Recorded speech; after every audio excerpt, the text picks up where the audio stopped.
Okay, we're moving.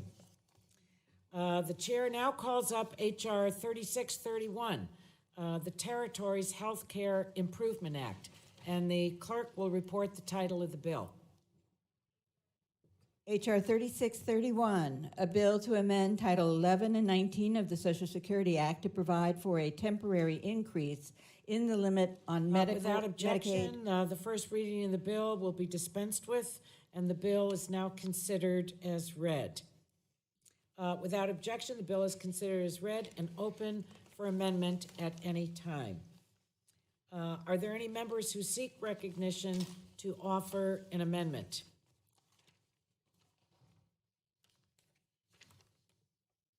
Seeing none, the question now occurs on favorably forwarding H.R. 3631. Whoops. Yes.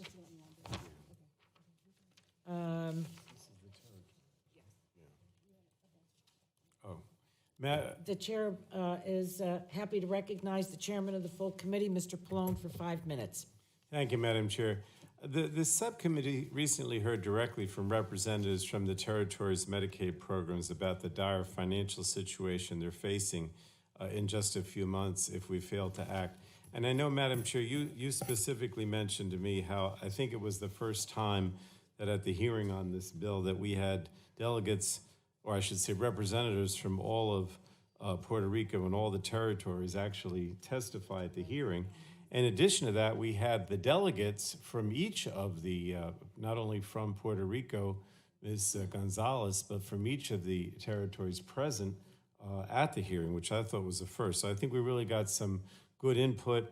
I also wanted to thank again Mr. Walden because he led a CODEL, which I also participated in after Hurricane Maria, which I thought was very thoughtful in giving us information, not only from a representative or Gonzalez, but from everybody, the governor, about what the situation there was. And we've also had a lot of input on this, not only from Mr. Soto, but other members of Congress who are of Puerto Rican descent, who've taken a lot of interest in this. I want to mention Ms.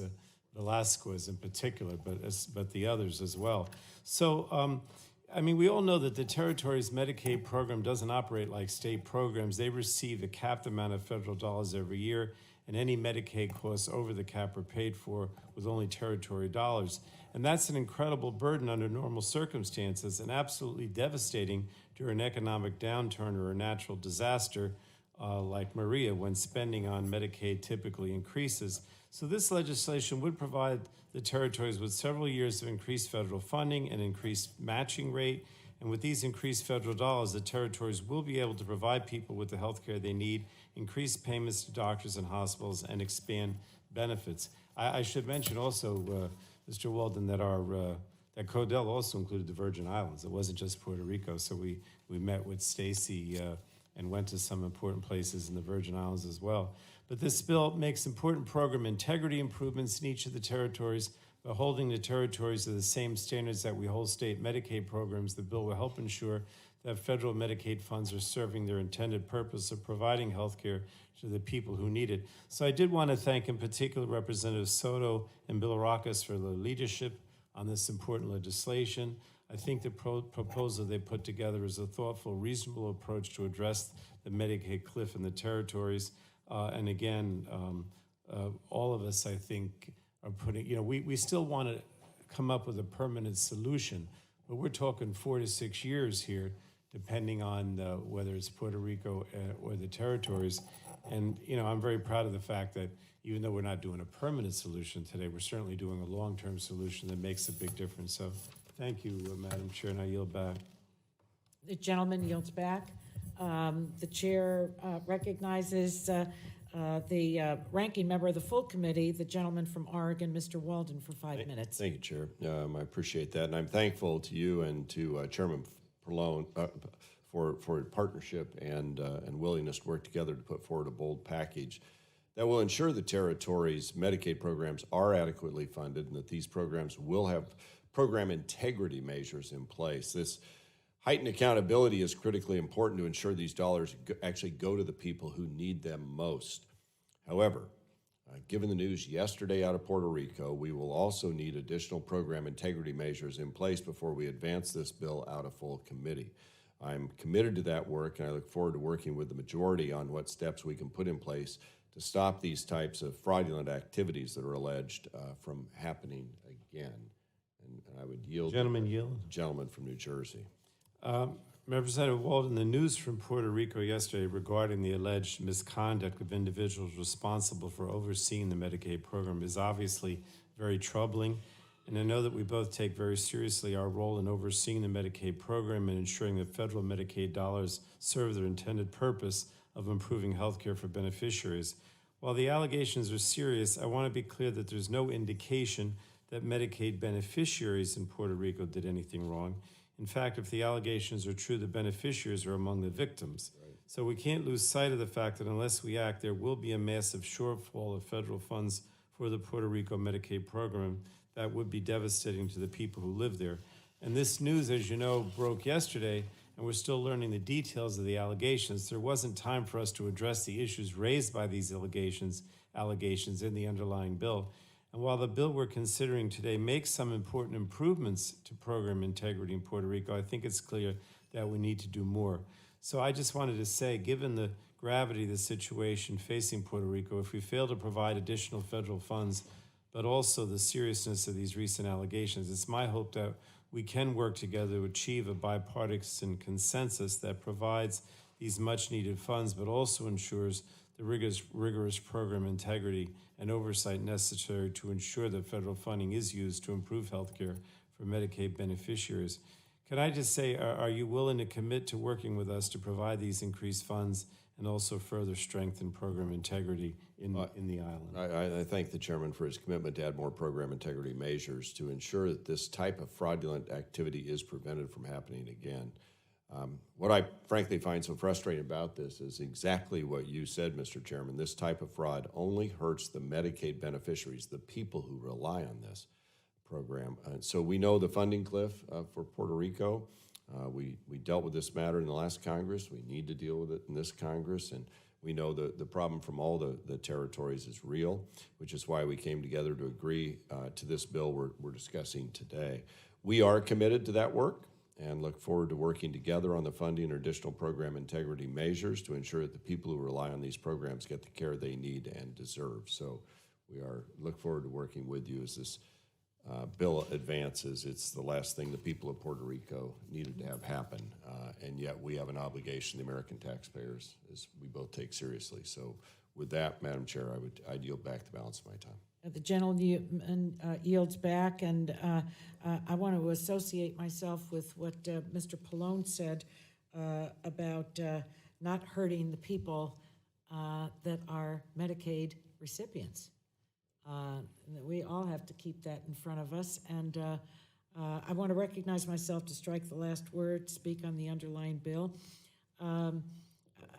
I think that for too long the territories have really struggled with inadequate federal funding for their Medicaid programs because of the federal law caps their funding. I know that there's a real history to this.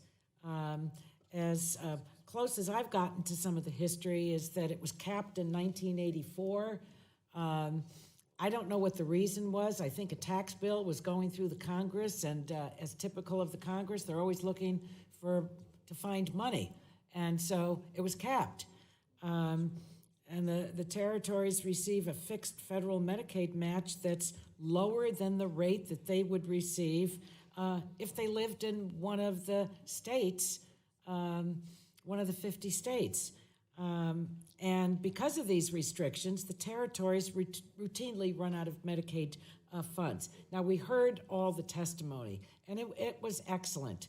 And I want to salute the members that have really worked hard on this. Mr. Soto is going to speak to it.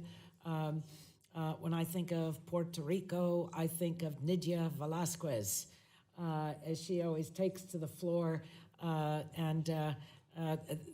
We wouldn't be taking up the Puerto Rico part of this if she was in opposition. I can tell you that. She'd be rolling over all of us. So she's as tough and as good as they come. So I think that that the underlying legislation is marked by two things. First of all, the recognition by Congress that we need to do something about it, A. B, that there's a reauthorization for 4 years and for 6 years.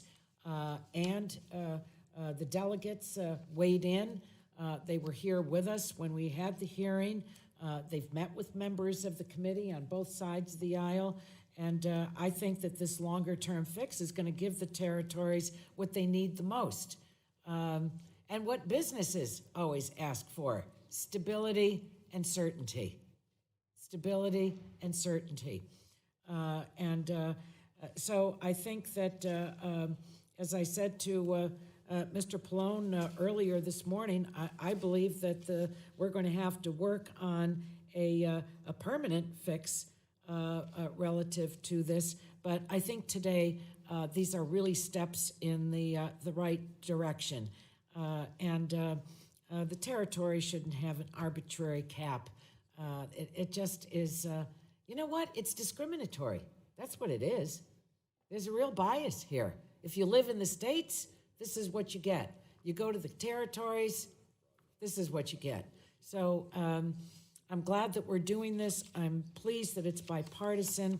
I want to salute all the members, the delegates especially, certainly Mr. Soto and others for the work that's done. And let's keep this thing on track and keep it moving, because human beings are depending upon it. And in areas that were ravaged by horrible, horrible storms. So they're more than in a one-down position. And the Congress has to, we're recognizing that. So with that, I yield back my time. Is there anyone on the Republican side that would like to, Mr. Bilirakis? You're recognized for 5 minutes. 5 minutes or less. I'll try to do Okay. it less. I'll try to do it as fast as I can, Madam Chair. Thank you. I'd like to strike the last word. I'd like to thank my colleague and colleague on this critical bill, Representative Soto, for the bipartisan way in which this bill has been brought to this committee. And yeah, this is how this committee works, Madam Chair, and I appreciate your leadership and the ranking member's leadership. While yesterday's unfortunate news regarding malfeasance in Puerto Rico underscores the need for strong program integrity measures, we all agree with that. It's also important to note that the biggest victims of this, the American citizens of Puerto Rico, for whom the money and resultant health care was stolen. And what a shame. We'll get to the bottom of it, Madam Chair. These American victims should be held harmless, and we should redouble our efforts to put proper safeguards in place so this malfeasance doesn't happen again. I commend FBI Director Wray and federal authorities for their swift action and look forward to equally swift justice. And as an aside, I look forward to my good friend and constituent, Stephen Muldrow, who was recently nominated by the White House as the new U.S. Attorney for the District of Puerto Rico, taking office and championing, I can't even talk, the cause of justice on behalf of the constituents of Puerto Rico. While it may be tempting to put the political brakes on this bill due to this unfortunate incident, we must remember that the pending Medicaid fiscal cliff is not only an issue for the U.S. territories, but the United States. It's a U.S. issue here in the mainland. This especially is true with the state of Florida, which is often the first to experience the influx of Medicaid patients from the territories seeking care, placing an additional burden on Florida's Medicaid program, providing network and patient benefits. Unlike the rest of the U.S., the territories have been operating their Medicaid programs under federal funding caps, as you mentioned, Madam Chair, that have failed to reflect the current needs of the Americans living there. Without intervention, over 1.5 million Americans, including many children, could lose their health care. Under this bill, the Medicaid caps are responsibly raised, again, to properly reflect the needs of American patients in the territories. Additionally, the following robust program integrity measures have been added, and I know there'll be more added after this incident. All territories must report to Congress annually on how they spent increased Medicaid investment.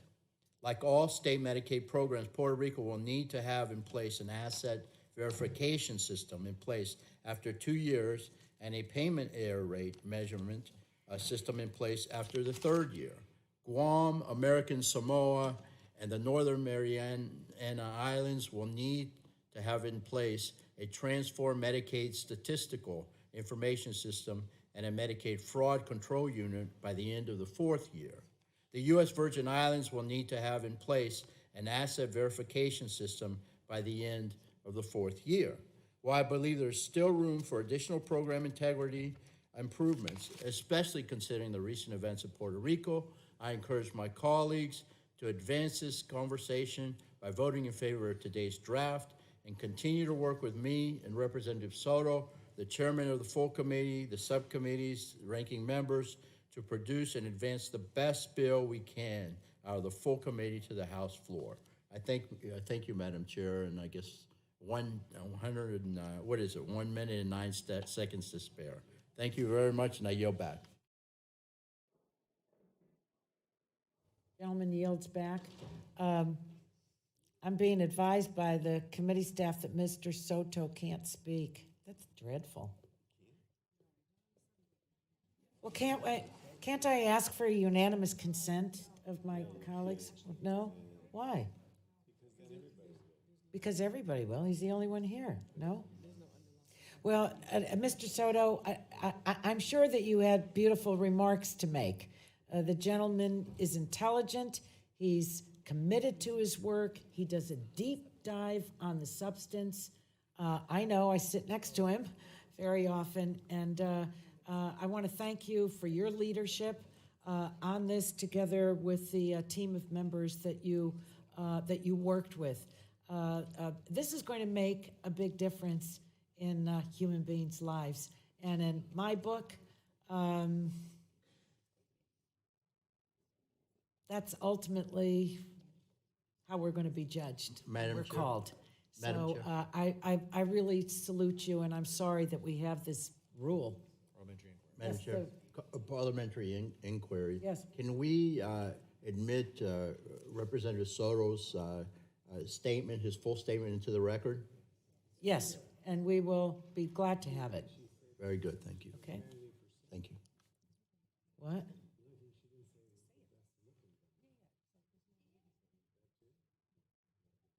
I'm listening to the chatter at this end. It's interesting and it's complimentary. But thank you, Mr. Soto. Please place your statement in the record. Thank you for spending so much time with us here this morning. Is there any, and this afternoon, is there anyone from either side that wishes to speak to the legislation? If not, the question now occurs on favorably forwarding H.R. 3631 to the full committee. All those in favor of forwarding H.R. 3631 to the full committee will signify by saying aye. Aye. All those opposed will signify by saying no. In the opinion of the chair, the ayes have it. H.R. 3631 is forwarded to the full committee. The chair